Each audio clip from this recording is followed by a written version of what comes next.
Alex, est-ce que tu sais déjà sur quel attaquant tu vas pouvoir compter? Est-ce que tu comprends qu'il y a des petits soucis? Est-ce que on a 2 jours du match, mais est-ce qu'il y a quand même des inquiétudes là, par rapport à Bamba Dieng, à Sidiki?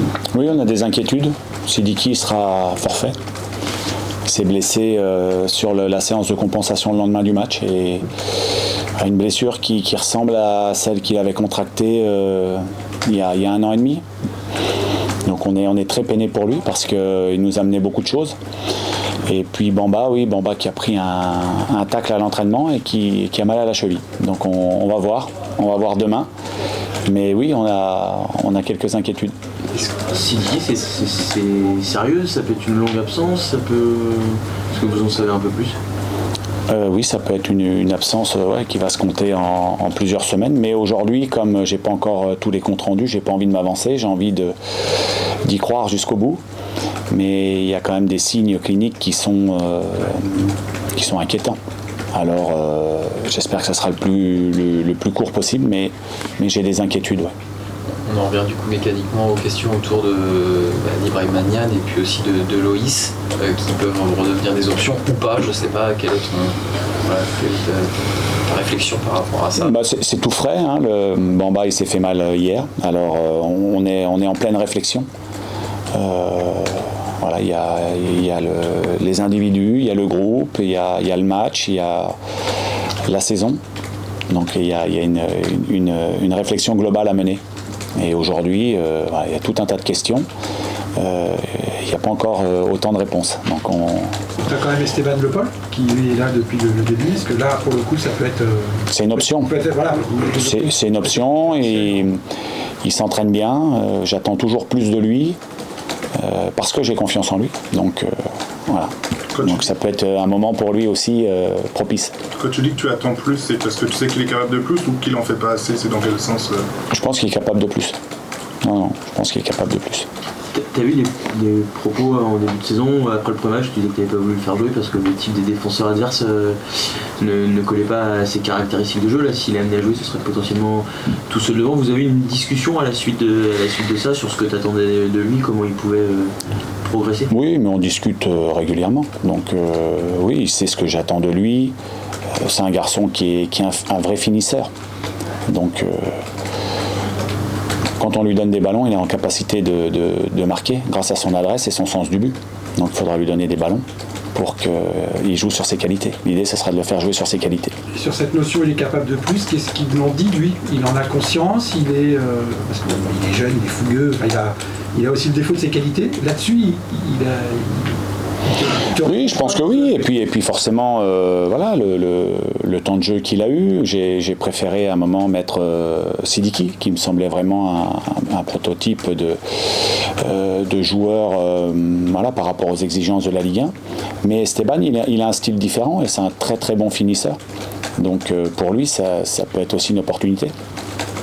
Globalement, ces absences, elles posent la question de votre animation offensive, mais aussi généralement les joueurs en ont parlé un petit peu après Nantes en disant ils étaient satisfaits de leur prestation, en disant peut-être que dans les 30 derniers mètres maintenant, il faut qu'on arrive à être un peu plus précis peut-être, un peu plus en nombre peut-être aussi. Oui. Est-ce que c'est une étape suivante là dans votre progression? Tout à fait. Tout à fait, c'est une étape, c'est le deuxième match où on était revenu à 4 derrière, donc les automatismes par rapport au fait qu'on ait joué 2 matchs dans ce dispositif-là, pour moi il y a des motifs de satisfaction, c'est vrai, mais il y a les résultats, mais il y a le nombre d'occasions qu'on peut se créer, même si on sait qu'en Ligue 1 c'est plus dur. Dans les différences individuelles, on voit que nos individualités, l'année dernière, il y avait plus de différences individuelles qui étaient créées, mais on va progresser, que ce soit collectivement, individuellement, mais c'est vrai que c'est un axe de progression chez nous, et c'est pas toujours le plus simple, hein, l'animation offensive dans les 30 derniers mètres face à des blocs resserrés avec beaucoup de puissance, mais ça passera par là. Hein, si on veut faire une bonne saison, ça passera par là. Donc on a beaucoup travaillé là-dessus, hein, cette semaine notamment, mais aussi sur les prochaines, et on espère qu'on va avoir le bon déclic ce week-end. Florent parlait de spontanéité à trouver, c'est vraiment ce petit truc qui peut parfois faire la différence. Tu dis que c'est plus dur aujourd'hui, individuellement il faut un peu de créativité. Vous en avez sur le but de Strasbourg, c'est exactement ça. C'est là-dessus que tu veux, je sais que tu parlais après Nantes, tu parlais un peu trop de latéralité, vous n'avez pas suffisamment d'audace, c'est ça qui vous manque un peu quand vous arrivez dans cette zone, on a l'impression pas que vous perdez vos moyens, mais que vous êtes un peu sans idée majeure. Ouais, je pense que dans les 30 derniers mètres, il faut se faire confiance les uns les autres. La spontanéité, oui, c'est un bon terme. Et puis, c'est la prise de décision. Voilà. Avoir la bonne analyse de la situation, être en capacité de prendre la bonne décision avec un temps peut-être de réflexion encore plus court, mais aussi avoir envie de finir les actions et d'être décisif. Ça, c'est chaque joueur, que ce soit les offensifs ou le joueur qui sera dans cette zone-là, avec l'envie, être animé de quelque chose pour avoir envie de finir nos situations de la meilleure des manières.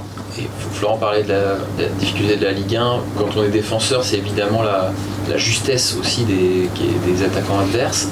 Inversement, dans la position d'un attaquant, en Ligue 1, évidemment, il y a une qualité supérieure de défenseur en face, athlétiquement, etc. Il faut trouver d'autres moyens, finalement.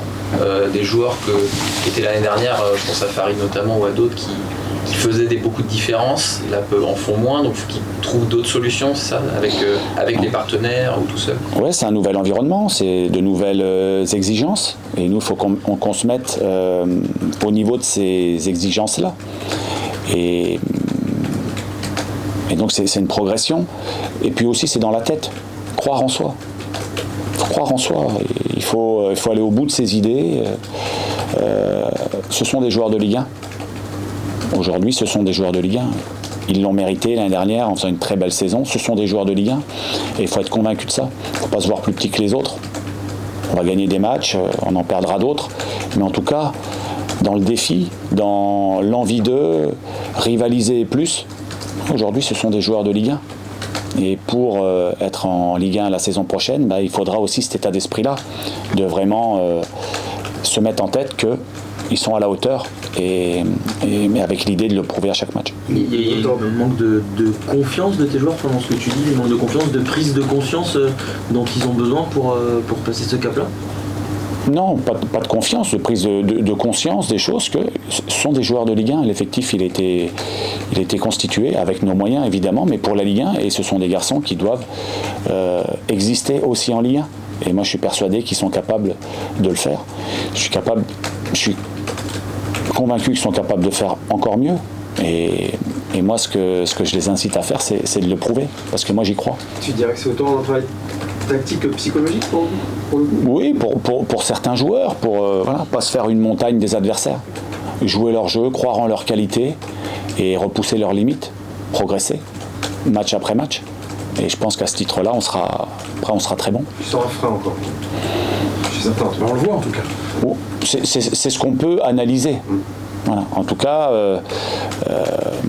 voilà. Ce sont tous des joueurs qui ont des qualités, tous des joueurs qui sont là et bien là. Et si on a envie que ça dure, il faut qu'ils le prouvent. Mais moi, je suis convaincu qu'ils sont capables de le faire. Tu dis beaucoup depuis le début de la saison que vous n'êtes pas encore à 100%. Aujourd'hui, où est-ce que tu situes ton groupe? Et est-ce que la progression elle est plus lente que ce que tu avais imaginé en début de saison, ou quand on est promu, quand vous êtes passé par toutes les étapes par lesquelles vous êtes passé, c'est quelque chose de plutôt logique? Je pense qu'il y a le nombre de points, alors on pourrait en avoir peut-être un ou deux en plus. Il y a ce qu'on peut proposer match après match. Il y a des bons moments, je pense qu'il y a quand même de la consistance au fil du temps. On a des moments qui s'allongent, donc ça c'est bon signe. Puis après ça va être l'efficacité. La progression, c'est jamais linéaire, on cherche à avancer jour après jour, on travaille beaucoup.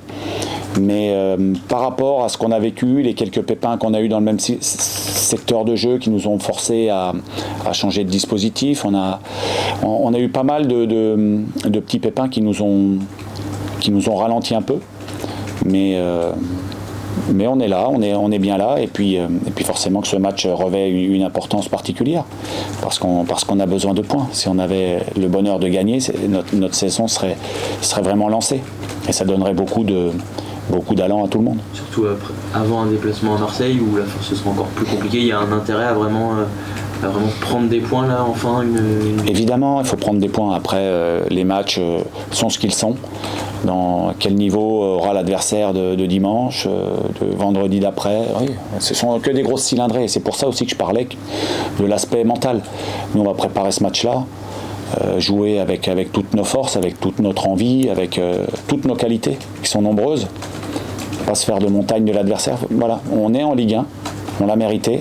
Et aujourd'hui, on est une vraie équipe de Ligue 1. Il ne faut pas se faire des montagnes des autres adversaires. Ils sont tous bons.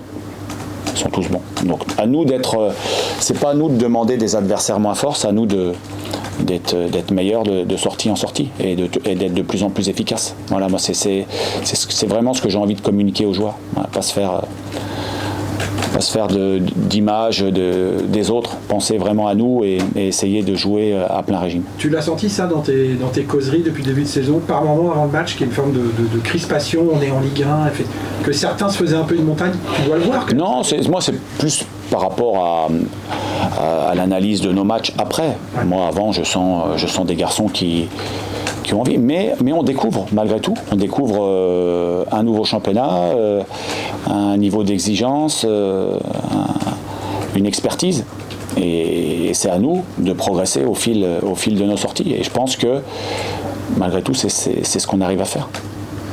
L'adversaire justement, Reims, qui est, on disait avec Florent aussi, c'est un adversaire qui a des qualités notamment en termes athlétiques, etc., qui a aussi des très bons joueurs sur le plan offensif, qui a eu un calendrier compliqué, qui a pris des points. C'est évidemment un gros défi pour vous aussi de recevoir cette équipe-là. Oui, c'est un défi. C'est une équipe, une équipe et un club qui travaille de manière très cohérente depuis des saisons, avec une stabilité dans l'effectif et puis des recrues à chaque fois bien ciblées. C'est un club qui travaille bien et donc qui a des résultats logiques, j'ai envie de dire, et qui monte en puissance saison après saison. Nous, c'est une équipe forte sur le plan défensif, beaucoup de puissance, de la qualité individuelle. C'est juste logique pour une équipe de Ligue 1, un club qui travaille bien. Donc à nous de nous mettre à la hauteur et sur un match déjouer les pronostics. On parlait du plan psychologique, cette place de lanterne rouge à l'instant T au bout de 5 journées, est-ce qu'elle compte dans, je sais pas, s'il fallait tourner le truc de manière positive en disant voilà, on ne veut pas de cette place-là, il faut sortir tout de suite de cette 18e place. Est-ce que ça rentre en ligne de compte ou pas du tout après 5 jours ? C'est surtout à la fin du championnat. Et notre progression doit nous permettre aussi de gagner des places. Voilà, aujourd'hui, elle est ce qu'elle est. Après, par rapport à ce qu'on a pu produire, par rapport aux intentions qu'on a, aux principes qu'on a. Voilà, moi je pense que ça reflète pas ce qu'on peut produire. Mais aujourd'hui, si on a 2 points, c'est qu'il nous manque des choses. Et on en parlait tout à l'heure, les axes d'amélioration. Et ça doit être une motivation supplémentaire. Voilà, quitter cette place-là, prendre des points, aller chercher cette première victoire. Il y a plein de motifs de motivation pour ce match-là. Donc ça, c'est parfait. Cette notion, Alexandre, de dire on est une équipe de Ligue 1, tu veux aussi l'envoyer à tes adversaires. La victoire, elle permet aussi de dire nous aussi on est là, nous aussi des matchs on va en gagner. Ça c'est peut-être l'étape supplémentaire. Oui, bien sûr, et il faut prouver. Une équipe comme Brest qui est un exemple fabuleux l'année dernière, qui a déjoué tous les pronostics, qui avait failli descendre la saison précédente et qui a fait une saison fabuleuse. Alors nous on n'en demande pas tant, mais ce qu'ils ont fait c'est vraiment inspirant. Ils ont déjoué tous les pronostics, ils ont joué avec leurs principes, ils ont progressé au fil du temps et ils ont fait une saison formidable. Donc cet état d'esprit-là, moi j'aimerais bien qu'on arrive à avoir cet état d'esprit-là parce qu'ils ont vraiment déjoué, encore une fois je le dis, tous les pronostics, puis ils sont allés au bout de ce qu'ils pouvaient faire. Voilà, nous, en allant au bout de ce qu'on peut faire, quelle sera notre place à la fin du championnat, je suis incapable de vous le dire. Mais moi ce que j'aimerais c'est d'aller au bout de ce qu'on peut faire. Individuellement, collectivement, dans l'état d'esprit, dans l'image qu'on peut dégager. Et ça, ce serait une belle saison pour nous déjà. Voilà, et aller au bout de ce qu'on peut faire. Voilà. Ouais, dans l'image, vous les dégagez, c'est important. Dans l'image aussi, mais évidemment, on est des compétiteurs, donc évidemment, ça passe par des résultats positifs. Parmi les satisfactions, il y a le début de saison de Yaya aussi dans les buts, voilà, qui enchaîne des prestations solides.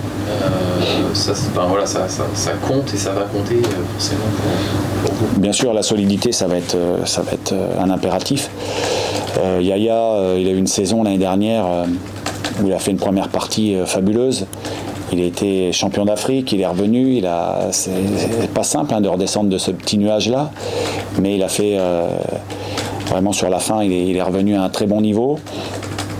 Voilà, donc très bonne saison l'année dernière, et puis là il confirme. Et puis c'est un garçon qui a grandi beaucoup dans sa tête par rapport à toutes ces expériences qu'il a vécues, le nouveau statut qu'il a été chercher. Non, on sent un garçon qui est sûr de sa force, et puis on sent un garçon apaisé. Et un garçon pour qui la saison du SCO en Ligue 1 a beaucoup de sens. Donc voilà, le voir à ce niveau-là, c'est bien.